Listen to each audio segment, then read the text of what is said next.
bienvenidos a nuestra sección de artes, El arte en tus manos. Los saludamos Fernanda Bastida y Alfredo Gutiérrez. El día de hoy platicaremos con un artista que cuestiona la noción de autor en la obra de arte y apela a la distribución y libre circulación del arte y la cultura. Se trata del artista radicado en la Ciudad de México, Carlos Amorales.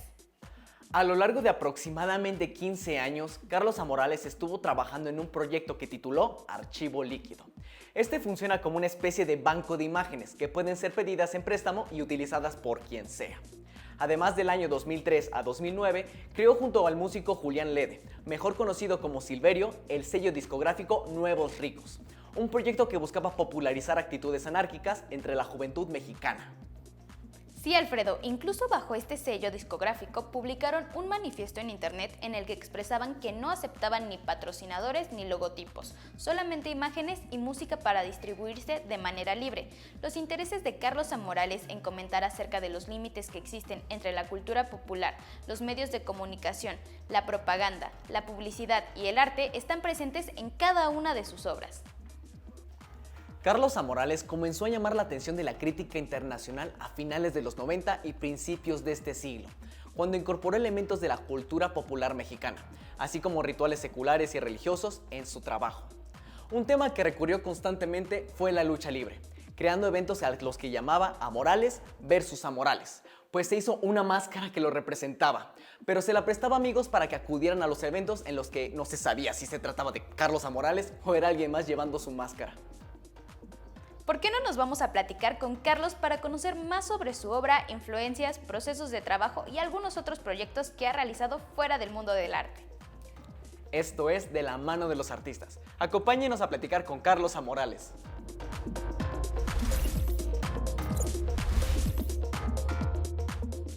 ¿En qué momento decidiste que querías dedicarte a las artes? ¿Hubo algo determinante en esta decisión?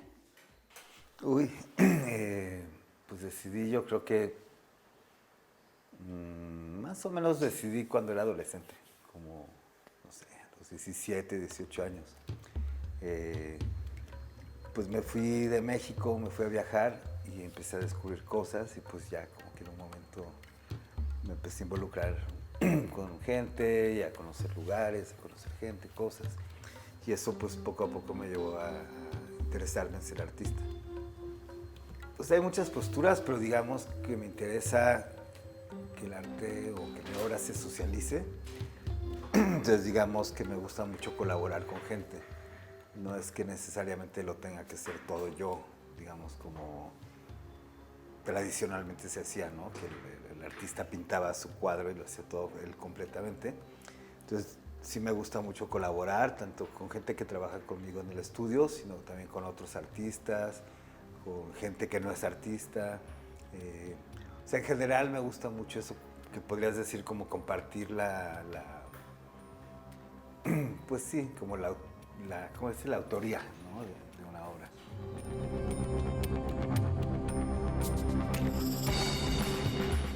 Sí, Archivo Líquido es pues, tal vez uno de los aspectos más importantes en mi trabajo. Es algo que inicié pues, a finales de los años 90, o sea, ya llevo más de 20 años trabajando con esto. Y es una colección de imágenes que fui vectorizando, o sea, es decir, que las fui digitalizando y empecé a trabajar con ellas. Claro, como hacer cada imagen digital me costaba mucho trabajo, mucho tiempo, lo que fue guardándolas y luego poco a poco reutilizándolas. Muchas de las imágenes están basadas en cosas que encontré en internet. Entonces, por ejemplo, hay una colección de aviones y son de imágenes de aviones que encontré en internet y los cuales dibujé. Son muchas siluetas, pero también hay muchas imágenes que están sacadas, por ejemplo, de fotos personales, ¿no? O sea, tiene que ver, no sé, con pues, lugares por donde yo vivía, amigos, mucho trabajar con gente como conocida. Entonces todas estas imágenes se volvieron casi como una especie como de biografía, como autobiografía, ¿no? O sea, como algo personal. Pero como eran siluetas, empecé a utilizarlas y la gente pues no sabía que no eran mis amigos, digamos que no se volvían tan personales. Entonces se volvían, por ejemplo, algo que pues, yo sentía podía compartir con otras personas, ¿no? Y eso fue lo que fue ocurriendo, que poco a poco fui desarrollando toda una serie de imágenes combinando estos archivos. Y luego, pues, otras gentes empezaron a utilizarlas, las empecé a usar para muchas cosas distintas. Hice, por ejemplo, muchas animaciones, luego hice una disquera, ¿no? Con grupos de rock, entonces muchas de las portadas las hice utilizando estas imágenes. Hice, digamos, también obras de arte, o sea, pinturas, cosas así más clásicas, mucha gráfica. Entonces eso se ha vuelto casi como, es como el lugar donde, es como una especie como de biblioteca de recursos visuales que yo utilizo constantemente.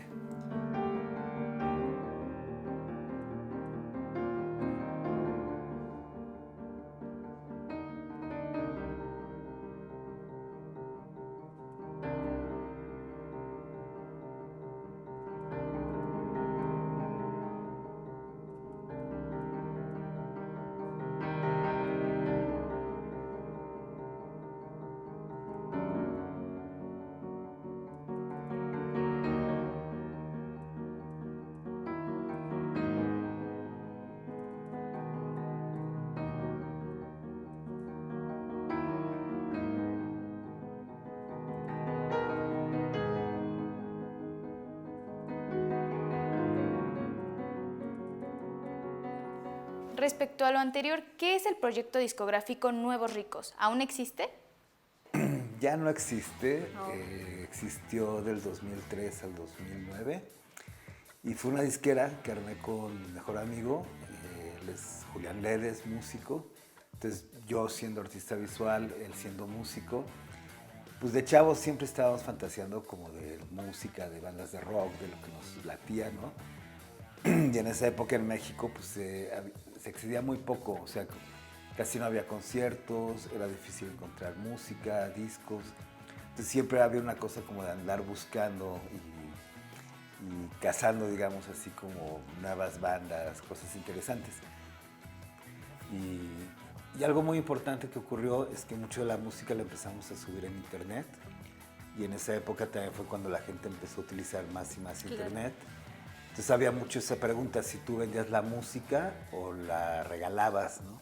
Entonces decidimos regalarla y eso provocó que muchísimos chavos también empezaran a bajar la música, se interesaran y empezaron a ponerlos en fiestas. Entonces eso ocurrió que se empezó a popularizar muchísimo. Algunas de las bandas se empezaron a volver famosas, nos pedían, por ejemplo, una de las rolas mucho en el radio. Tuvimos un hit, ¿no? Entonces como que eso se fue creciendo y fue muy bonito y fue pues como 6 años de estar trabajando juntos. Fue un trabajo muy padre porque pues trabajé con mi mejor amigo, entonces fue una cosa así como estar todo el tiempo pues juntos haciendo cosas, ¿no? Sí.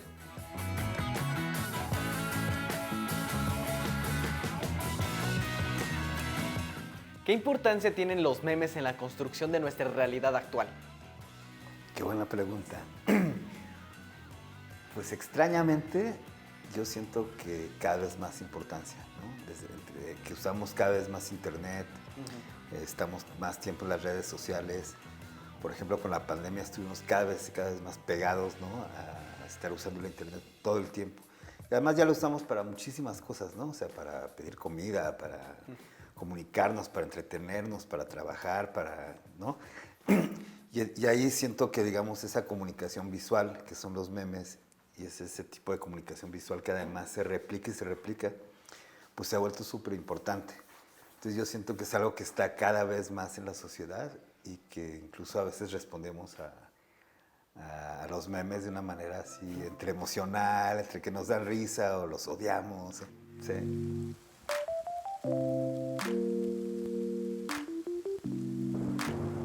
Yo creo que lo interesante de una obra en un museo público no es tanto que sea original o que sea única. O sea, sí se le da valor en gran parte por eso, pero digamos no es lo único, sino que tenga, digamos, una importancia cultural.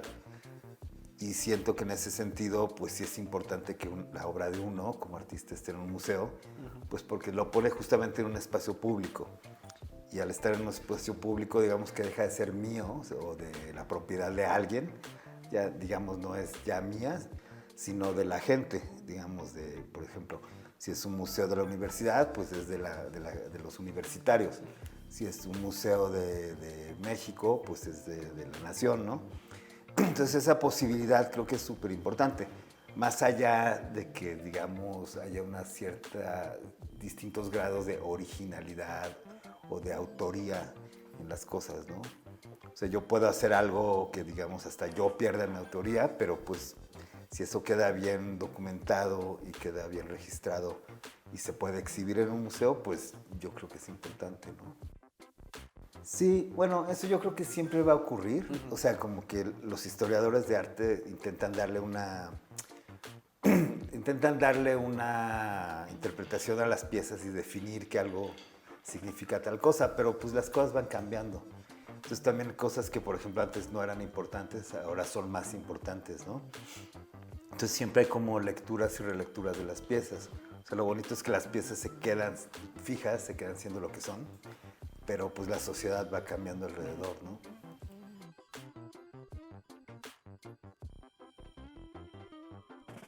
Pues así, en general, mis principales influencias, pues una muy importante es la música. Siempre me ha gustado un montón.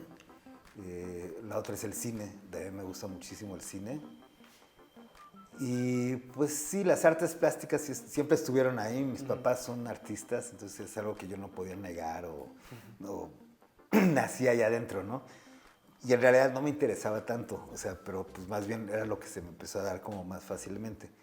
Pero lo que me gustaba más era, por ejemplo, la literatura, el cine y la música. Pero como no pude ser ni cineasta, ni escritor, ni músico, pues acabé siendo artista. Y ahí mezclo las cosas que me gustan.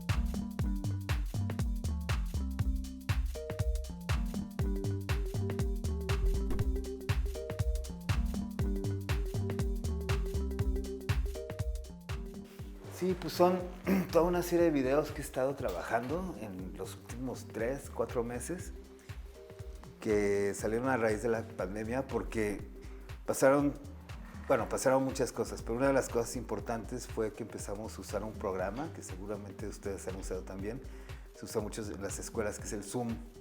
Sí. Entonces, en vez de tener, digamos, juntas cara a cara o en persona, empezamos todos a comunicarnos por Zoom. Y bueno, eso nos condicionó a los chavos, pues estar en la escuela todos los días haciendo Zoom. Y nosotros teniendo juntas, pues también con Zoom, y luego reuniéndonos con amigos, ¿no? Y entonces lo que se me ocurrió fue hacer una especie como de programa de conversaciones entre artistas por Zoom, y le puse fuera de la burbuja. Y entonces empecé a invitar cuates, ¿no? Básicamente, pues a discutir temas de arte, ¿no? Sobre todo para qué sirve el arte, o si sirve o si no sirve, a qué se relaciona el arte, por ejemplo, arte y tecnología, arte y moda, arte y política, o sea, como digamos esos temas a los que también se relaciona el arte. Y como lo estábamos haciendo por Zoom, me di cuenta que me podría filmar a mí mismo, ¿no? Entonces empecé, digamos, a hacer unos videos utilizando la interfaz del Zoom, o sea, la cámara de la computadora o la cámara, digamos, digamos desde el Zoom, ¿no? Entonces empecé a filmarme a mí mismo y poco a poco se empezó a convertir mi estudio como en el set donde estoy haciendo estos programas. Entonces lo que hago son una serie como de bailes según el tema. Entonces, por ejemplo, si es arte y religión, pues hago algo, por ejemplo, que tiene que ver con religión de alguna forma. Y pues me he estado divirtiendo de esa manera, ¿no?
¿Cuál sería tu mensaje para un estudiante de prepa que está considerando dedicarse al arte como profesión? Pues que si te interesa ser artista, pues que te avientes a ser artista y que busques ser pues lo más libre que puedas, ¿no? Y como realmente, así que le aconsejaría no hacerle caso a nadie sí, y aventarse a hacerlo, intentar hacerlo, pues sobre todo de la forma más que le divierta lo más posible, ¿no? O sea, yo creo que ser artista pues es una carrera difícil, ¿no? Pero a la vez también es un privilegio, porque es como una carrera muy cercana a lo que era jugar, a lo que es jugar cuando eres chavito, ¿no? Entonces, pues si ya quieres ser artista, pues tienes que seguir jugando, si no pierdes, digamos, justamente el chiste de hacerlo, ¿no? Muchas gracias, Carlos, por compartir con nosotros tu trabajo, influencias e intereses. Algo muy importante que hay que destacar es el hecho de que la obra de artistas contemporáneos se integra a las colecciones de los museos públicos. Estas colecciones siguen creciendo en la medida en que siempre seguirá habiendo artistas y su obra debe ser accesible al público. Así es, Fer. Precisamente la pieza de Carlos Amorales titulada Estrella Vagabunda se incorporó a la colección del Museo Universitario Arte Contemporáneo, MUAC, en 2015.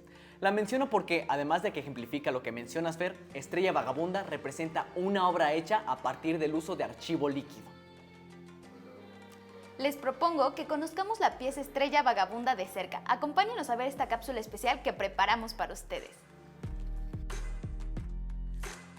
A partir de 1998, Carlos Amorales creó una base de datos de dibujos vectoriales a partir de la cual desarrolló gran parte de sus obras. Este archivo es infinito en cuanto a sus variaciones y aplicaciones. La obra titulada Estrella Vagabunda es una instalación que ejemplifica los procesos de traducción y producción que surgieron de este gran archivo de dibujos. La instalación consta de cientos de piezas hechas de plexiglás negro, que se suspenden en el espacio de exhibición y que nos remiten a los primeros trabajos de Carlos Amorales, cuando en 2001, tras el ataque a las Torres Gemelas en Nueva York, el artista exploró visual y estéticamente las formas de los escombros, las ruinas y los amontonamientos caóticos de materiales como los vidrios rotos. Estrella Vagabunda está basada en la escena inicial de la película de animación del propio Amorales, llamada Dark Mirror, en la que un pájaro se fragmenta en la explosión hasta convertirse en un motivo abstracto.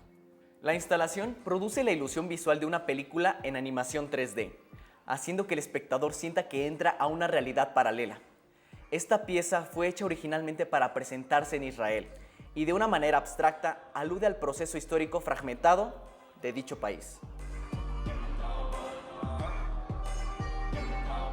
Qué increíble entrar a un espacio que te haga sentir que estás en otra dimensión y saber que los elementos que conforman una instalación están hechos a partir de dibujos vectoriales. Antes de que se nos acabe el tiempo, les propongo que volvamos con Carlos Amorales para que nos comparta un proyecto sumamente importante que realizó el año pasado durante el confinamiento que tuvimos que enfrentar todos a causa de la pandemia. Carlos Amorales inició un proyecto de protección sanitaria dirigido a las personas que trabajan dentro de las llamadas economías informales, repartiendo más de 3,000 cubrebocas semanalmente. ¿Qué les parece si nos vamos a platicar con Carlos Amorales de esta iniciativa?